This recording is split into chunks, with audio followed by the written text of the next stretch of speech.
فاطمہ ابی حبیش کی بیٹی نے رسول کریم صلی اللہ علیہ وسلم سے کہا کہ یا رسول اللہ صلی اللہ علیہ وسلم، میں تو پاک ہی نہیں ہوتی، تو کیا میں نماز بالکل چھوڑ دوں؟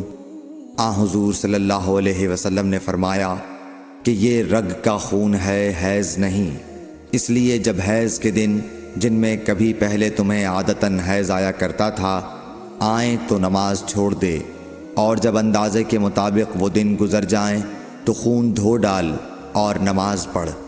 صحیح بخاری حدیث نمبر 306۔ ایک عورت نے رسول کریم صلی اللہ علیہ وسلم سے سوال کیا۔ اس نے پوچھا کہ یا رسول اللہ، آپ ایک ایسی عورت کے متعلق کیا فرماتے ہیں جس کے کپڑے پر حیض کا خون لگ گیا ہو؟ تو رسول اللہ صلی اللہ علیہ وسلم نے فرمایا کہ اگر کسی عورت کے کپڑے پر حیض کا خون لگ جائے تو چاہیے کہ اسے رگڑ ڈالے، اس کے بعد اسے پانی سے دھوئے، پھر اس کپڑے میں نماز پڑھ لے۔ صحیح بخاری حدیث نمبر 307۔ حضرت عائشہ رضی اللہ تعالی عنہا نے فرمایا کہ ہمیں حیض آتا تو کپڑے کو پاک کرتے وقت ہم خون کو مل دیتے، پھر اس جگہ کو دھو لیتی اور تمام کپڑے پر پانی بہا دیتی اور اسے پہن کر نماز پڑھتی۔ صحیح بخاری حدیث نمبر 308۔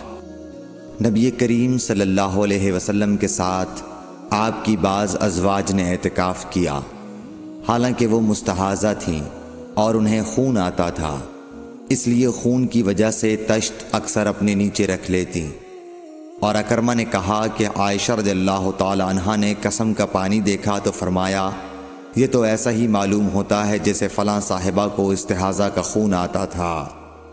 صحیح بخاری حدیث نمبر 309۔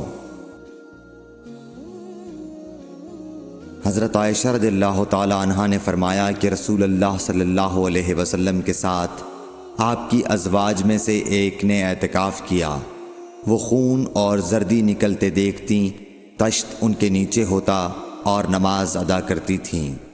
صحیح بخاری حدیث نمبر 310۔